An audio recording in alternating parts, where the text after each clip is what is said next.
Welcome to Market Update from the Property Podcast. I am Rob D with Rob B. This week we are a little bit less timely than usual. So this is coming out on Friday, the 8th of May, which is a bank holiday, apparently. Not that you can really tell the difference between bank holidays, weekends and normal days at the moment. So we are recording this on Thursday, the 7th. So if there is any big news over the course of the next 24 hours and we don't refer to it, that will be why. But we do have plenty of things to talk about today. Before we get into those, Rob, as is traditional, I need to ask you, how are you feeling this week? I don't feel like I've had time to feel this week. It's a 4-day week. As a business, we're still operating. There's lots going on. So it's kept me really busy. But I'm not complaining, being distracted and therefore having no feelings up or down. I'll take. I know it sounds a bit odd, but I'm okay with that. I'm happy with a week like that being full on. So, Rob, I feel neutral. It does sound surprising to people to hear that, because I think there's kind of an assumption that everyone's got a bit more time on their hands at the moment. But I know from everything that's going on in the business and from the conversations we've had this week, I know that that's very much not been the case for you or for anyone in the business, really. It seems like it's busier than ever. Yeah, which I think is a really good thing. And a lot of businesses that did stop for a little while or reduce activity for a little while are pushing ahead now. So that's really cool to see. Of course, the retail sector, well, some of the retail sector, some of it's actually pushing on really strongly. Some parts of the retail sector haven't reopened. And, you know, the hospitality sector clearly is still at a complete standstill. But there are lots of areas in the economy that are pushing ahead and acting like things will be sorted soon. And you never know, Rob, on Sunday, we might see from Boris that some of these things are being sorted and we do have some way of easing off and removing restrictions. And then these market updates may stop at some point in the not too distant future if things do get better. But I think that's a good thing. If the market updates stop, that means we're back to normal, or close to it at least. Yeah, definitely. We started doing these because we had to, because every day there's a whole podcast worth of things to talk about, and it was all very fast moving. It was all really important. People needed to know what to make of it and what actions, if any, to take. And that's really eased off over the last couple of weeks. It's been noticeable how much we've been able to talk about bigger picture things rather than this happened and this happened and this happened. That's a natural consequence of things settling down a little bit. So hopefully this will become something that we may maybe only do a bit more occasionally before too long. It seems like on Sunday we're nailed on pretty much to get some kind of relaxing of the current rules. I wouldn't want to make any bets on what that's going to be, but everyone now seems very much in that mindset of, right, let's get back to it. What are we going to be able to do? And in the meantime, let's do what we can. But even with things as they are, with all the constraints that we have on the way the business can operate, we've had some big successes this week, Rob. So yes, we've had some success on Grand Junction. Now, if that name rings a bell, there's a reason for it. It's a development that we built, 14 houses in Crewe. We've podcasted about that development in the past. We've talked about it in the past. It's been quite a painful experience financially for us. Learned a lot though, which is great. Now those properties are legally completing. The build has been complete for a little while now, but the properties are completing, which is great news. What's even better though is even during these really difficult market conditions, we've put them on the market with videos, being forward thinking, and they are super popular for the rental market. Like red hot, in fact, I would describe it as, because if the phone's going off the hook in this market, imagine what it'd be like in a normal market. So we put the advert live on the Friday, and by the Monday, we had applications in. I mean, it's bonkers in a great way, but just didn't expect it in this market, Rob. Yeah, and the point of saying this isn't to go, look how great we are. It's a sign of general positivity in that some things are still happening. There is this perception that everything has come to an absolute dead stop. And of course, levels are way down on where they were. But it is still possible, and there's still some activity going on, which is great. And on a personal level, anyone who's listened to the podcast we did on this subject knows that this development has had its challenges. So it is nice that it's ending in a really positive way with really insane rental demand. Something else that's been talked about a lot this week is the new bounceback loans. So this is a new scheme that the government announced a couple of weeks ago, I think it was, which is a way of getting cash to small businesses in a way that's meant to be quick and fairly uncomplicated. So there are other schemes already. So there's a scheme for larger loans, which takes a fair bit of time to put all the paperwork in for and get agreed. There's the furlough scheme. There's lots going on. but none of it moves particularly quickly. So the idea for this scheme was it's something that's small, it's up to a maximum of £50,000 or 25% of your turnover, whichever is the lower, and you're able to get the cash in a few days. And the government's able to make that happen because they're guaranteeing 100% of the loan, and it's quite a nice deal because there's no interest to pay in the first 12 months. So I hadn't really paid much attention to this, but then a couple of things happened this week that made me pay more attention. First of all, I had friends who own businesses talking about this and saying how easy it was. And that's not something you often hear when it comes to applying for loans or government schemes. But they said it literally takes a couple of minutes and it gets agreed automatically. And then the cash arrives a few days later, which I thought was really interesting. There's also been a lot of debate this week about whether landlords are eligible for this. So this isn't just for limited companies. So if you're a sole trader or a partnership, then you can qualify for a bounceback loan. The question is whether an investment company rather than a trading company is eligible or not. The criteria not particularly clear. You could read it in different ways. I've been reading about it a little bit this week. Some people say, yes, this absolutely applies to landlords. You qualify, so go for it. No reason not to.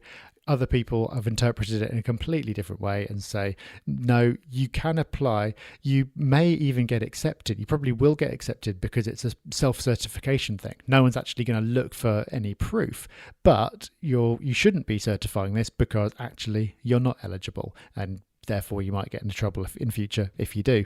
So there's no firm conclusion on that yet for landlords. It might be one worth keeping an eye on if this is something that would be useful to you. So you can see in future if any clarity emerges around whether it's something you can do. Landlords in Scotland, by the way, actually have a dedicated scheme which is for landlords, and so that's definitely one you can apply for if you rent property in Scotland. But for everyone else, a bit of an unknown. If you do operate a small business though, and I know many property investors are self-employed or contractors, and that's how they raise the funds to invest in property, that is something that you might be able to look into doing. I can see why landlords would want to take advantage of this scheme, Rob.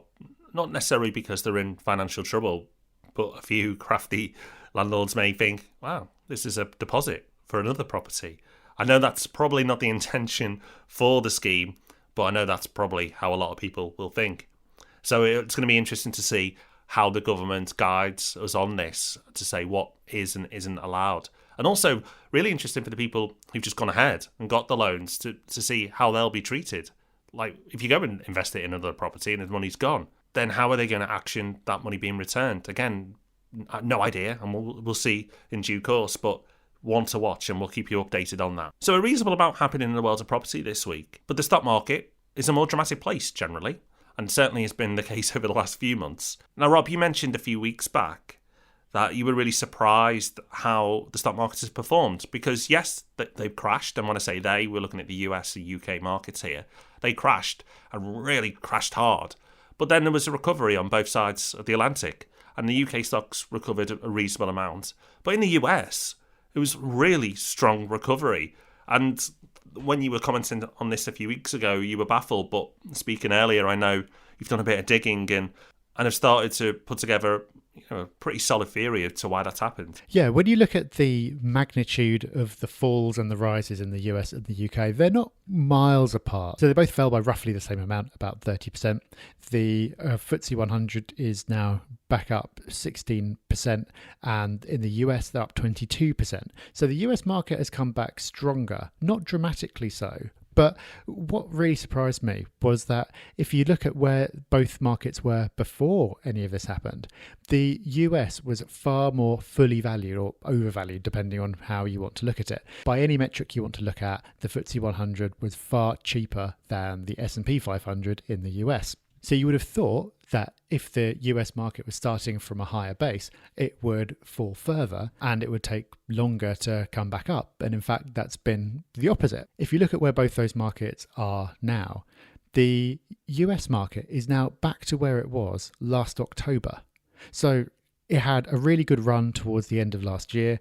Then it had the crash along with everything else this year, and then it's come back again. But if you kind of take all that out and net it back to where it was before, it's back to October last year. The FTSE 100 is back to where it was in June 2016. So in the US, it's wiped out less than a year of growth. in the UK, it's wiped out 4 years of growth, and back in the immediate aftermath, it had wiped out a decade of FTSE 100 growth. So there was quite a difference there, and for a long time I couldn't work out why that was the case. And I still don't know, but I think I've got closer this week because I was digging into what those indexes are actually made up of. And in the US, if you look at the constituents of the S&P 500 by market cap, so by the size of the companies involved, 20% of that is made up of tech companies, the likes of Google and Facebook and Microsoft, and a further 15% is healthcare companies. And you would expect all of those types of companies would do well, or at least not be particularly affected by everything that's going on. In the UK, if you look at the FTSE 100, 15% of that is oil, and a further 20% is banks. And both of those groups, of course, you would expect to be very severely affected by what's going on. So a third of the market here in the UK are companies who you'd expect to be hard hit. A third of those in the US are companies who you wouldn't be. So that, I think, goes a long way to explaining what apparently was a disconnect. And I think the broader point from this, Rob, rather than just trying to unravel a mystery, is that you've got to be careful about equating the stock market with the economy, because as we've just seen, it can lead you astray. But in any case, they are very different things. They are really different. If you actually look at the FTSE 100, it's not really based that heavily on the UK at all, which I know sounds strange, being that it's the London Stock Exchange. But because it's such a well-recognised and regarded stock exchange, that international companies list there. And they may have some activity in the UK, but not necessarily their main activity. So people look at the FTSE and go, oh, it's down, so the UK economy must be doing awful. But no, actually, the FTSE 100 is more indicative of the global economy, which in most cases is pretty poor right now. So Rob, I think the point that you make about associating the stock market to the economy, which so many people do, is really important. And that's often because the media will quickly report on the stock exchange, not to mislead you or trick you, but it's just more dramatic, isn't it? If you talk about big falls or big rises or billions being wiped off values, that's a lot catchier and newsworthy than property moves up by 0.5% last month. That's not going to get a headline. No, it's a number that you can look at. You can't really do it in any other way. It's very hard to actually really get a sense of how the economy as a whole is performing, but you can look at a number and see how that number is performing, even if that number isn't particularly representative of anything that you might consider useful if you're just trying to take a pulse of how things are going. I do think looking at the rises and the falls has been really interesting though, and also lots of companies have been announcing dividend cuts over the last couple of weeks, and indeed just deciding not to pay dividends at all. In some cases that's because they've been really slammed, but in others they're just being prudent because they don't know what the effect is going to be yet, so it makes sense for them to hold on to that cash for the time being rather than pay it out. So investors in the stock market have been hit in two different ways. Their capital value's gone down, but if you're investing for the income that it throws off, then that income has gone down a long way as well. So this isn't an argument for property is always better than shares and you should only ever invest in property, because I don't think either of us feel that way. But this is the property podcast, and so it's worth, I think, taking a note of positivity that whatever happens with the property market over the rest of the year, we don't know quite what it's going to look like. I think it's inconceivable that it's going to fall to anywhere near the extent that the stock market has done. Putting aside voids and rent arrears, and as we talked about last week, that's not looking as bad as certain surveys would lead you to believe either. We've still got our income. So I think we'll leave it on that positive note. If you've been enjoying us in the sun over the bank holiday, and after you're done, finish topping up your tan, we'll be back with Ask Rob and Rob on Tuesday. Of course, back with the main event, the Property Podcast, on Thursday, and then another market update on Friday. And maybe Boris is going to give us a lot to talk about. Let's hope it's positive. Take care, everyone. Bye-bye. Bye-bye.